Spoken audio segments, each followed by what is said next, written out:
Assalamualaikum warahmatullahi wabarakatuh. Ketemu lagi dengan Ibu. Iya, Zoom meeting yang kedua ya. Alhamdulillah. Kita ketemu lagi di Zoom meeting yang kedua. Yang pertama itu pada saat mid test. Kemudian sekarang Ibu ingin menutup KBM juga dengan Zoom meeting ya. Ibu sapa dulu anak-anak. Bagaimana kabar anak-anakku semuanya? Semoga dalam keadaan sehat dan tetap semangat walaupun belajar di rumah ya. Dalam Zoom meeting kali ini, Ibu disupervisi oleh Pak Didi. Assalamualaikum Pak Didi, dan Ibu alhamdulillah dibantu oleh Mr. Wawan, jadi kita bisa ketemu ya anak-anak. Makasih Mister ya. Oke anak-anakku semuanya, dalam belajar pandemi ini Ibu tetap saja tidak akan segan-segan selalu mengingatkan protokol kesehatan ya. Nah, protokol kesehatan apa aja kan udah hafal ya. Yang pertama jangan lupa memakai masker. Jadi kalau harus keluar tolong pakai maskernya, jangan bandel. Kemarin ada anak kelas 9 yang mengumpulkan tugas nggak pakai masker ya. Kemudian yang kedua jangan lupa mencuci tangan dengan air mengalir dan memakai sabun, jaga jarak. Dan yang berikutnya adalah jangan lupa menghindari kerumunan ya, karena kita harus betul-betul waspada dengan pandemi COVID ini ya. Virus COVID itu kan nggak tahu ini. Dan Ibu juga mengingatkan kembali, selain protokol kesehatannya, kalian juga next Pawan, jangan lupa ya, nggak boleh makan junk food terus, tapi makanlah yang bergizi. Jangan lupa olahraga ya kan, olahraga setiap hari atau minimalnya seminggu 3 kali. Boboknya harus teratur, harus tertib, minimal 7 jam. Dan jangan lupa ibadahnya ditingkatkan. Mumpung masa pandemi, hayo kalau bisa kalian tadarusnya jangan putus, harus khatam Quran. Target 1 bulan 1 kali minimal ya. Kalau bisa seminggu sekali, good. Pokoknya Ibu percaya deh kepada kalian, tingkatkan ibadahnya ya. Oke anak-anak, pokoknya jaga diri dan insya Allah biar kita tetap sehat dan tetap semangat. Oke, next Pawan. Nah, persiapan belajar jangan lupa kita berdoa dulu. Oke, anak-anakku, mari kita awali belajar kali ini dengan membaca doa. Berdoa dalam hati, mulai.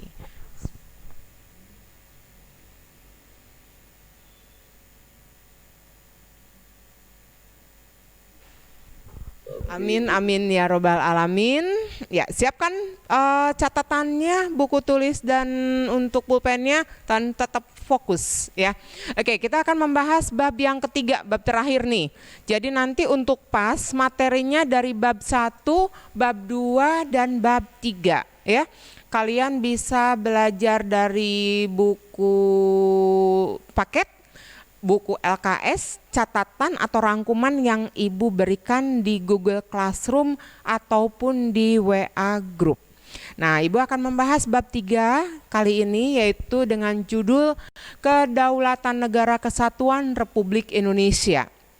Ibu hanya membahas sub-A-nya saja anak-anak, yaitu hakikat dan teori kedaulatan ya. Oke, kompetensi dasarnya apa? Yang pertama tentu kalian memahami ketentuan tentang bentuk dan kedaulatan negara sesuai Undang-Undang Dasar Negara Republik Indonesia tahun 1945, dan yang keduanya kalian memaparkan penerapan tentang bentuk ya, nanti dapat memaparkan bentuk dan kedaulatan negara sesuai Undang-Undang Dasar Negara Republik Indonesia tahun 1945. Next, Mister. Oke, tujuan belajarnya apa nih kali ini? Ya, setelahnya belajar, diharapkan kalian memahami pengertian, sifat dan teori kedaulatan, mengetahui juga bentuk dan prinsip kedaulatan negara kesatuan Republik Indonesia, kemudian mengetahui perkembangan demokrasi, sistem pemerintahan dan peran lembaga negara Republik Indonesia menunjukkan sikap tanggung jawab dalam mendukung bentuk dan kedaulatan negara. Oke, kita akan membahas tentang hakikat dan teori negara ya. Ada 2 yang akan dibahas, yaitu pengertian dan sifat kedaulatan serta teori. Itu aja dulu ya. Yang penting kalian ngerti dulu. Oke, yang pertama pengertian kedaulatan. Kita sering mendengar kita juga sering mengatakan kedaulatan. Apa itu kedaulatan? Secara etimologi, kedaulatan itu berasal dari ada dua bahasa asing yang kita sadur ya, yang kita ambil, yaitu dari bahasa Arab, berasal dari kata daulah yang artinya kekuasaan tertinggi. Jadi kedaulatan itu berasal dari bahasa Arab, yaitu daulah ya, yang artinya kekuasaan tertinggi. Sedangkan dalam bahasa Latin, kedaulatan itu disebut juga supremus dengan arti tertinggi. Ya, jadi kedaulatan itu kedua-duanya menunjukkan kata tertinggi. Nah, pengertian kedaulatan itu sendiri apa? Secara umum dan garis besarnya, kedaulatan adalah kekuasaan yang tertinggi untuk membuat undang-undang dan melaksanakannya dengan cara yang tersedia. Artinya dengan cara yang sesuai dengan jalur hukum. Next, Mister. Nah, pengertian kedaulatan menurut beberapa tokoh, ada 3 tokoh yang akan kita munculkan di sini ya. Yang pertama adalah Jean Bodin, bahwa kata Jean Bodin kedaulatan itu berarti kekuasaan tertinggi pada suatu negara atau kekuasaan yang tidak terletak di bawah kekuasaan negara lain. Jadi betul-betul berdaulat, tidak disuruh-suruh oleh negara lain. Itu kedaulatan. Apakah Indonesia punya kedaulatan? Punya. Kita kan tidak mau disuruh-suruh negara lain, ya enggak? Kemudian kata Harold J. Laski. Apa kata Harold?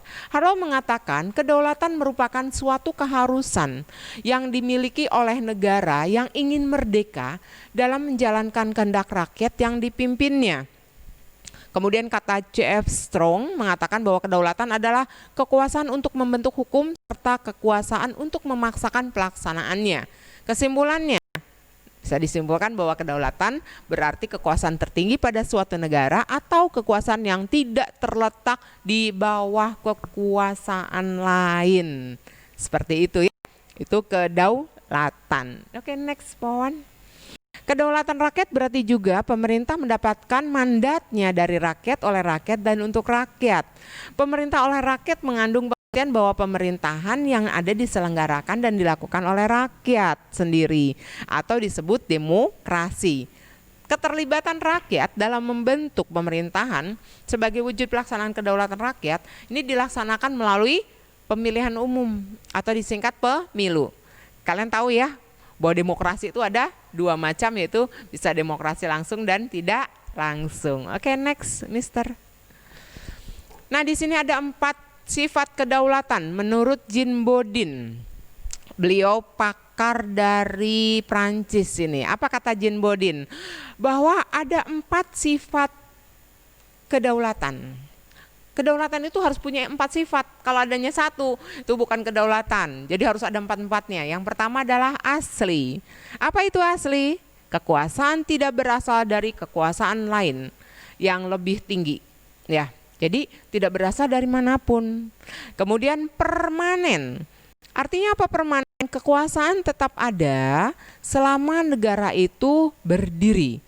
Yang ketiga, tunggal. Tunggal artinya kekuasaan merupakan satu-satunya kekuasaan tertinggi. Dan sifat yang keempat, tidak terbatas. Kekuasaan tidak dibatasi oleh kekuasaan lain. Jadi kalau ditanya, kata Jean Bodin ada berapa sifat kedaulatan? 4. Ya, yaitu yang pertama asli, permanen, tunggal, dan tidak terbatas. Oke anak-anak? Itu 4 sifat kedaulatan. Berikutnya kedaulatan berdasarkan kekuatan yang berlaku atau kekuatan berlakunya. Ada yang ke dalam dan ada kedaulatan ke luar. Kedaulatan ke dalam, kekuasaan negara untuk mengatur pemerintahan sendiri dan segala kepentingan rakyat melalui lembaga negara tanpa campur tangan negara lain. Jadi kalau kedaulatan di dalam itu kita independen. Kita harus betul-betul bisa mengatur sendiri dan tidak diatur oleh negara lain. Itu kedaulatan ke dalam. Nah, kedaulatan keluar gimana?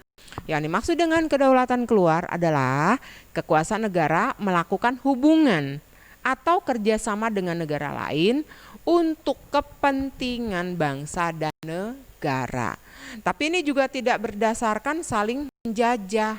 Jadi kepentingannya memang betul-betul saling membutuhkan, seperti itu ya. Oke, berikutnya Mr. Next. Nah, ini contohnya. Contoh kedaulatan ke dalam. Kita menyelenggarakan pemilu ya karena memang butuh untuk memilih presiden dan wapres, untuk memilih wakil rakyat. Sebentar lagi kita akan memilih wakil rakyat pilkada serentak ya. Kalau tidak salah tanggal 9 ya, 9 Desember. Awas ya, protokol kesehatannya harus dijaga. Kalian belum bisa memilih. Tapi kalau misalkan mau lihat, kalian boleh, tapi jangan terlalu berkerumun. Gak boleh dekat-dekat dengan orang lain, jaga jarak selalu ya. Nah, ini nanti sebentar lagi kita akan mengadakan pilkada serentak. Berikutnya kita juga di sini ada gambar yang kedua, kalian bisa lihat. Nah, Indonesia akan mengeksplor ya sumber daya alam untuk kebutuhan kita, ya tidak. Dan kalau kita mau jual ya boleh kalau sudah memenuhi di dalamnya ya, kalau sudah terpenuhi. Kemudian berikutnya kita lihat tuh gambar yang ketiga, ada sidang MPR. Nah, di sana juga merupakan suatu kedaulatan itu bagi kita di dalam. Ini contoh di dalam. Oke, Mr. Next. Contoh kedaulatan keluar, nah ini dia Bapak Presiden kita bertemu dengan delegasi dari luar negeri, kemudian juga ada anggota militer yang juga dikirim oleh negara Indonesia sebagai pasukan pengaman, ya tidak. Kemudian kita juga masuk ke dalam organisasi. Nah, bisa dilihat yang ketiga fotonya dengan negara-negara lain, ya kan? Jadi Indonesia selain kedaulatan di dalam, juga ada kedaulatan ke luar. Oke, Mr. Next.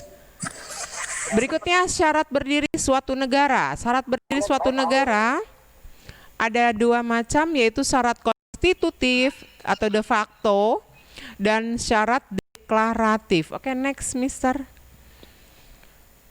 Berikutnya teori kedaulatan. Nah, kita beranjak ke teori kedaulatan sekarang. Teori kedaulatan ada 5 macam teori kedaulatan. Jadi kalau ditanya teori kedaulatan ada berapa macam, ingat aja balonku. Ada 5 ya. Teori kedaulatan Tuhan, teori kedaulatan raja, teori kedaulatan negara, kedaulatan hukum, dan teori kedaulatan rakyat. Next, Mister. Yang pertama teori kedaulatan Tuhan. Apa kata teori ini? Teori ini berkata bahwa teori kedaulatan Tuhan itu merupakan teori kedaulatan yang pertama dalam sejarah, dan teori ini mengajarkan bahwa negara dan pemerintahan mendapat kekuasaan tertinggi dari Tuhan sebagai asal segala sesuatu atau causa prima.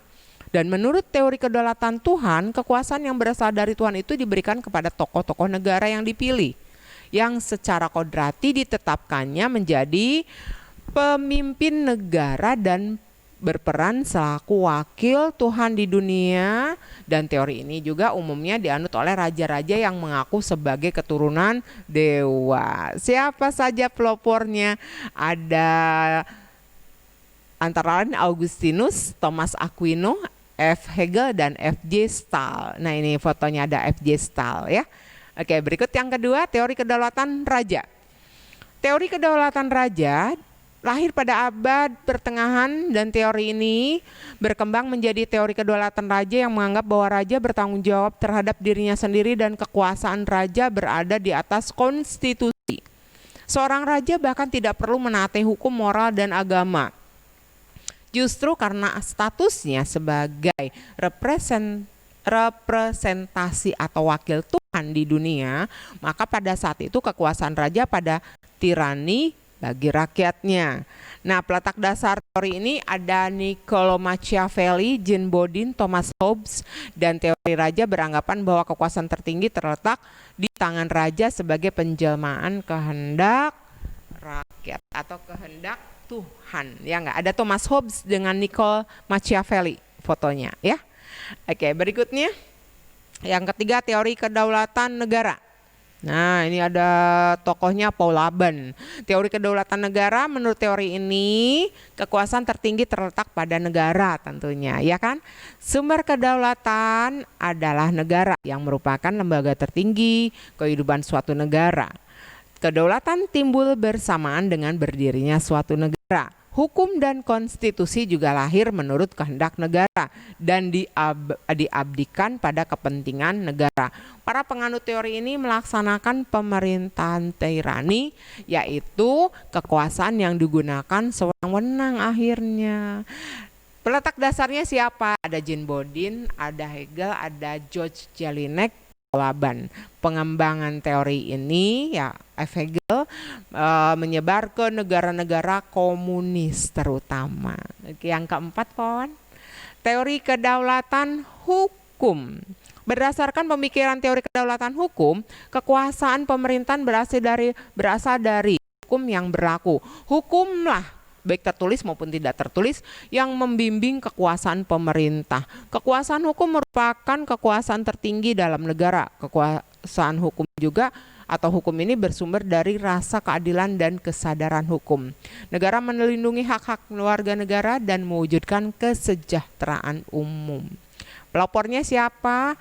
Untuk kedaulatan hukum ada Hugo de Groot, kemudian Crabb, Immanuel Kant, dan Leon Duguid. Oke, Pawan next. Yang kelima, terakhir ini teori yang terakhir adalah kedaulatan rakyat. Teori kedaulatan rakyat menyatakan bahwa kedaulatan itu merupakan perwujudan kehendak umum dari suatu bangsa merdeka yang mengadakan perjanjian masyarakat atau social contract, yang menyatakan bahwa setiap susunan, ini menurut Jean-Jacques Rousseau ya.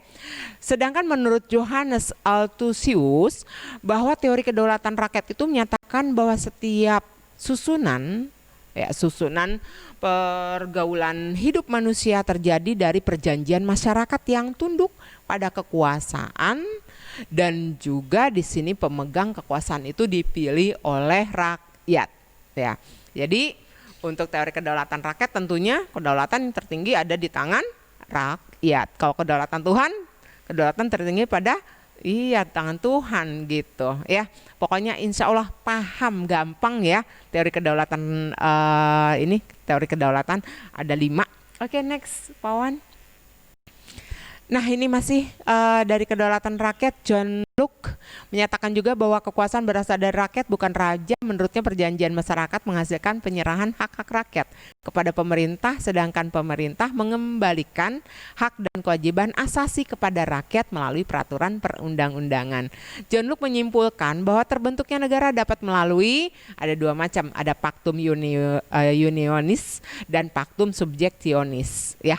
Oke, next, Mister. Seorang ahli Prancis berpendapat juga, kekuasaan dalam suatu negara tidak terpusat pada seseorang. Kekuasaan dalam suatu negara dibagi dalam 3 kekuasaan yang terpisah. Separated of power, pemegang kekuasaan yang satu tidak mempengaruhi dan ikut campur tangan terhadap kekuasaan yang lainnya, terutama dalam pembagian kekuasaan negara. Siapa yang mengatakan? Montesquieu. Tulisannya Montesquieu, tapi dibacanya Montesquieu. Beliau membagi kekuasaan itu menjadi 3 atau dengan sebutan teori trias politika, yaitu kekuasaan eksekutif, kekuasaan legislatif, dan kekuasaan yudikatif. Oke, next, Mister. Dari teori kedaulatan di atas, negara Indonesia menganut teori kedaulatan apa? Ada 2 teori yang dianut oleh Indonesia, yaitu teori kedaulatan rakyat, dasar hukumnya Pancasila sila keempat, pembukaan Undang-Undang Dasar Negara Republik Indonesia alinea keempat, dan pasal 1 ayat ke-2. Itu teori kedaulatan rakyat. Oke, next. Nah, yang keduanya, negara Indonesia ternyata juga menganut teori kedaulatan hukum. Dan hukumnya apa? Pasal 1 ayat 3 dan pasal 27 ayat 1. Kalian baca. Nah, itu ya. Oke, next, Mister. Kesimpulannya, kedaulatan adalah kekuasaan tertinggi dalam suatu negara ya anak-anak. Kemudian sifat pokok kedaulatan ada 4, asli, permanen, tunggal, dan tidak terbatas. Kalau bentuk kedaulatannya ada 2, kedaulatan ke dalam dan ke luar. Next. Macam-macam teori kedaulatan ada 5. Teori kedaulatan Tuhan, raja, negara, hukum, dan rakyat. Masing-masingnya kalau teori kedaulatan Tuhan ya berarti kedaulatan berada di tangan Tuhan, ya nggak, kedaulatan raja ya kedaulatan yang tertinggi ada di tangan raja dan seterusnya ya. Dan negara Republik Indonesia menganut teori kedaulatan rakyat dan kedaulatan hukum. Oke, next Mister. Oke, terima kasih. Oke anak-anakku, itulah materi bab 3 tentang kedaulatan ya, kedaulatan negara. Terutama kita akan membahas teori kedaulatan negara Republik Indonesia. Jadi kalau ditanya Indonesia menganut teori kedaulatan yang mana? Ada 2, rakyat dan hukum. Oke, nanti untuk pertanyaannya boleh di chat aja ya. Nanti Ibu jawab. Tapi kalau misalkan tidak ada pertanyaan, minimalnya kalian sudah memahami. Dan nanti PowerPoint-nya akan Ibu share ke wali kelas kalian ya, biar bisa kalian pelajari nanti di rumah. Oke, sekali lagi pertanyaannya bisa tulis chat di kolom chat bawah. Daftar hadir sudah, tinggal pertanyaan. Kalau tidak ada yang ditanyakan, alhamdulillah. Jangan lupa jaga kesehatan selalu ya, tetap semangat, ibadahnya jangan kendor ya, prokesnya jangan kendor, jaga kesehatan, pokoknya harus sehat karena kalian mulai pas online hari Senin ya. Kelas 9 awas pas online, jadi siapkan dirimu, jangan kesiangan bangunnya. Mulainya jam berapa coba? 7.30 kalau nggak salah ya. Nah, jam 7:15 itu sudah harus kalian siap-siap ya. Oke, terima kasih anak-anak semuanya. Mudah-mudahan kita dalam keadaan sehat dan mudah-mudahan kita bisa bertatap muka, baik virtual maupun tatap muka langsung. Mudah-mudahan nanti tahun depan bisa ya. Kita semuanya berdoa saja. Terima kasih. Semoga bermanfaat. Assalamualaikum warahmatullahi wabarakatuh. Waalaikumsalam warahmatullahi wabarakatuh.